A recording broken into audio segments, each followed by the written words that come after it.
The JP Morgan Equity Premium Income ETF JEPI and the JP Morgan Nasdaq Equity Premium Income ETF JEPQ have both become extremely popular ETFs, especially for the dividend income focused crowd. And I'm also included in that, considering as of right now, I currently have 503 shares of JEPQ and I have over 1,240 shares of JEPI as of filming this video. But even though JEPI and JEPQ do have a lot in common, they also offer some different things for investors. So in this video, we are going to compare and contrast JEPI and JEPQ, and I'm going to share with you some of the pros and cons of each of them. And then towards the end of the video, I'm even going to share with you which of these two ETFs I like better as a cover call style income focused ETF for a dividend income focused investor. Now, if this interests you at all, make sure to please stick around, drop a like down below, and let's get right into it. So first, looking through JEPI a little bit on the JP Morgan website, looking at the overview, it says right here, JEPI, seeking consistent premium income with lower volatility, which generally speaking, both these ETFs are pretty straightforward. They're like any other common cover call ETF. It says JP Morgan Equity Premium Income ETF seeks to deliver monthly distributable income and equity market exposure with less volatility because, of course, that cover call overlay. Now, the expertise is over 60 years combined of experience, which is great. And the portfolio says defensive equity portfolio employs time-tested bottom-up fundamental research process with stock selection based on proprietary risk-adjusted stock rankings. Now, with that discipline option overlay implements written out of the money S&P 500 index call options to generate distributable monthly income. Now, some more important facts about JEPI specifically, the expense ratio is 0.35%, which is sort of on the lower end for cover call style ETFs these days. I've seen anywhere from around this area all the way up to around 1%. Now, the 30-day SEC yield is pretty low. Considering back in the day when I first bought shares of JEPI, we were talking like 10% as far as 30-day SEC yield. But of course, that could always go up in the future, and we're going to talk a little bit deeper about the dividends later on in the video. Now, as far as JEPQ, let's take a look and see what JEPQ has to offer.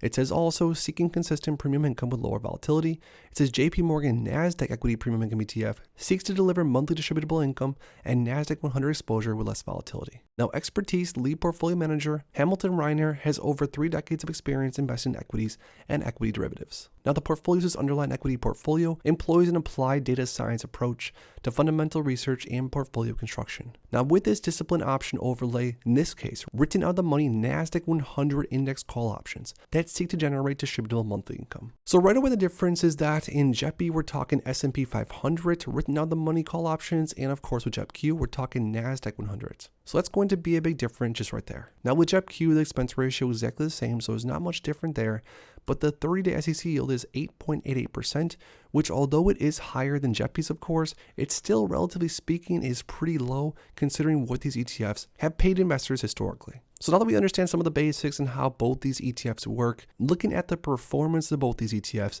and this is where things get a little bit fuzzy. So over the last year, JEPI is up 3.65%, and neither one of these ETFs have been around that long, so we don't have that much data to go off of, but all we can do is use what we got. On the max time frame, JEPI is in the green 12.37%, which isn't all that horrible considering a lot of the cover call ETFs that utilize a similar approach to JEPI and JEPQ sometimes decay over time, especially those ETFs that offer a 10% or above yield, like JEPI and JEPQ have historically. Now, to look at JEPQ's performance, this is where things get much, much different. JEPQ is up 21.72% over the last year.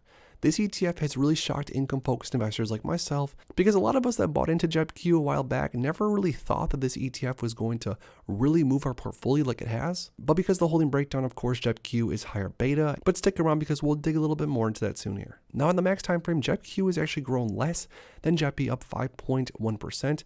But again, over the last year, JEPQ has definitely flourished. Now, as far as the holdings go, this is where you're going to see a lot of differences because, of course, JEPI has exposure to certain holdings and JEPQ's exposure is much different. Now, JEPI's exposure is to things like technology, healthcare, and industrials being the top sectors, but again, it's pretty diversified. There's not any sector that's really overly exposed. Now, some of the top holdings for JEPI is Progressive, we have Meta, we have Train, we have Amazon, Microsoft, Intuit, MasterCard, etc., etc. And then, of course, there's the S&P 500 cover call overlay. Don't forget about that. Now, with JEPQ, it's much different. We have a huge exposure to technology, which is, of course, partially why JEPQ has done so well over the time frame that we're talking about, because technology has exploded during that time frame. Now, the one thing that I will say here is during times of volatility, this ETF will most likely move a little bit faster. It might be a little bit higher beta, even with that cover call overlay, because it is so exposed to some of these names like Microsoft, Apple, Amazon, Nvidia. I mean, these are NASDAQ names that move quite a bit sometimes. So the biggest difference between JEPI and JEPQ, I think personally, is the fact that the holdings are so different, and we've seen what the difference that can make over certain time periods. Now, as far as JEPI's dividend, we're seeing a 7.9% trailing 12-month dividend yield. And of course, both these ETFs are going to pay a different amount in dividends ongoingly. It's going to, of course, have a lot to do with option premiums.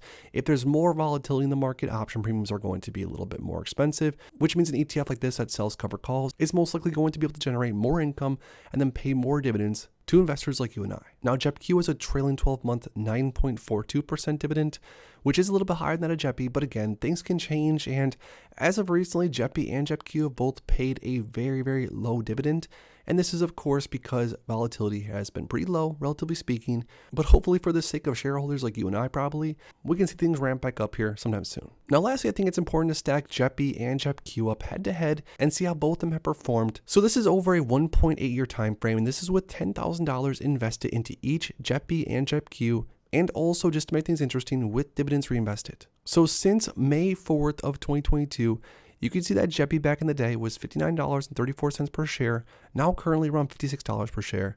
Now since that time, we're looking at a total return of 12.43%, or an average annual total return of 6.73%.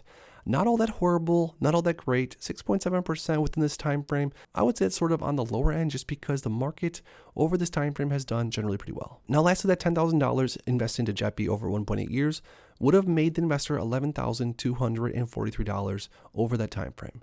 Now JEPQ, for that same exact time frame, the same amount invested, would have bought shares of JEPQ at $51 per share, and as of right now it's around $52 per share, which gives an investor on this time frame a total return of 22.31%, or an average annual total return of 11.84%. Now that's what we're talking about. That's much, much better, turning this $10,000 investment into $12,231, and this is of course just in 1.8 years being invested. So over this time frame, comparing JEPI to JEPQ, JEPQ definitely comes out ahead, and again, this is mostly because of the holdings that JEPQ has and how those underlying holdings have performed within the time frame that we're talking about. So if there's a dividend income focused investor out there that's trying to pick between JEPI or JEPQ, which is a better ETF to invest into and why?